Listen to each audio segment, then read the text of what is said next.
teman sekalian. Jadi perkenalkan sebelumnya, nama saya Imade Iwan Putra Iguna, nomor absen 13 dari kelas 10 MIPA 7. Nah, pada hari ini saya akan membahas materi tentang pangkat bulat negatif dan pangkat nol dan sifat-sifat pangkat bulat positif.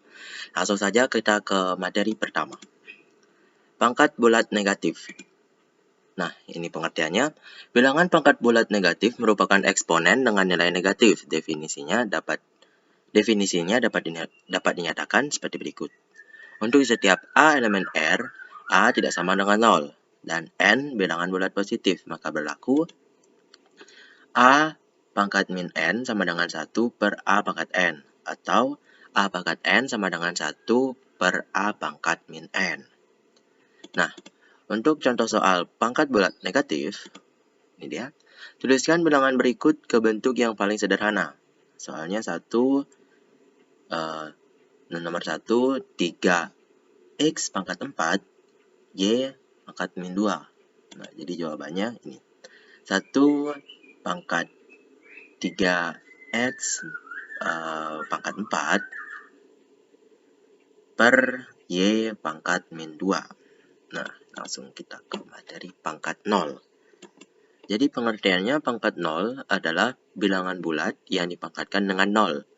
Di mana bilangan yang dipangkatkan dengan 0, maka hasilnya akan selalu 1. Nah, ini dia. Pangkat 0 sendiri itu sudah ada pada sifat-sifat eksponen. Ya, seperti berikut. A pangkat 0 sama dengan 1. Jadi syaratnya A itu tidak boleh sama dengan 0. Contoh, 3 pangkat 0 sama dengan 1. 5 pangkat 0 sama dengan 1. Nah, ini dia contoh soal pangkat 0. Hitunglah 1 4A pangkat 0 dikali 3A.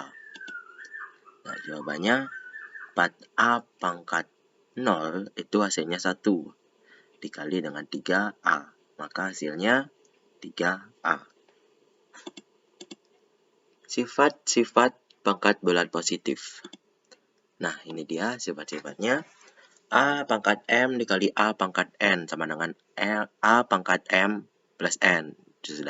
Juga sudah ada contoh-contoh. Terus yang kedua, A pangkat M dibagi A pangkat N sama dengan A pangkat M dikurang N. Sudah ada. Saya juga sudah tambahkan contohnya.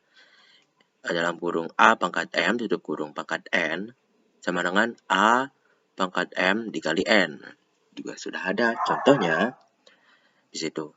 Dalam kurung A dikali B tutup kurung pangkat M sama dengan A pangkat M dikali B pangkat M. Nah, juga sudah ada contohnya. Dalam kurung A per B tutup kurung pangkat M sama dengan A pangkat M per B pangkat M. Nah, ini juga sudah ada contohnya. Nah, ini latihan soal. Latihan soal, tentukan nilai X yang memenuhi persamaan. Ini dia, silahkan dijawab, dijadikan pembelajaran ataupun bahan untuk evaluasi diri. Baik, sekian dari saya. Mohon maaf apabila ada salah kata. Dan sampai jumpa.